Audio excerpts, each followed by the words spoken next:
No, just us and the turtles. So, Carl, can you tell us how you became interested in UFOs? Test. To state it as clearly as I can. Test. I was Hello. visited by one when I was a kid. It was like nothing I've ever seen before. The skies above Apple Valley were filled with more than just clouds last night. News 6 lines were lighting up with reports of an alleged triangle-shaped UFO in the high desert. I saw it right out of the corner of my eye, really, and I looked up, and just over these mountains right here, it didn't have any lights or anything. It was just a big black triangle, and it just hung out there. Super big and super fast. It just went straight across the sky here. I don't know with the government. You never know what they're doing. They're always out there doing something. Some local residents claim to have seen an unidentified flying object just after sunset last evening, with one young man even claiming to have been visited by what he describes as a skyman.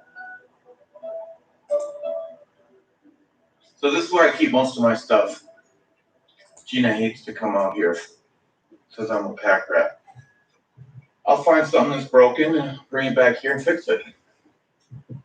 So here I got every UFO magazine ever published from number 1 in 1986 all the way to 158 in 2012. Betty and Barney Hill, Rendlesham Forest, Travis Walton abduction, Tom and Elise Gifford. That happened right out here. What do you collect on? Well, I don't really consider myself a collector. I mean, it's more about, my research, I've always had all this stuff. I started getting them when I was a kid after my encounter. Do you have any issues with their credibility?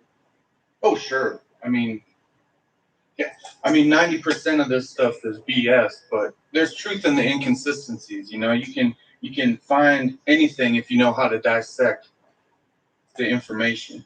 The way the visitors moved, the way they communicated, what's left on the ground afterwards. All those things can be used.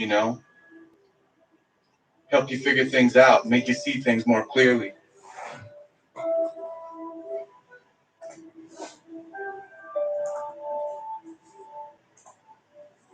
What do you say to people that say phenomena like UFOs and Bigfoot, paranormal, etc., are nothing more than our search for meaning and purpose in our lives? Well, I think that's probably true for a lot of people. I only know my experience.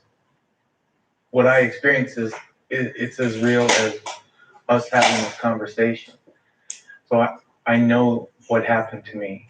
There's lists of people that I've compiled over the past couple years of people that have had very similar experiences to mine. And I've interviewed a few of them, but a lot of them are just, strangers from all over.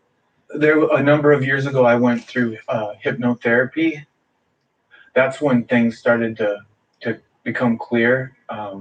When I could go back and go back to when I was 10 years old and I had the encounter and I could sort of slow things down. That's when I realized that what they were, or what the Skyman was telling me, and he was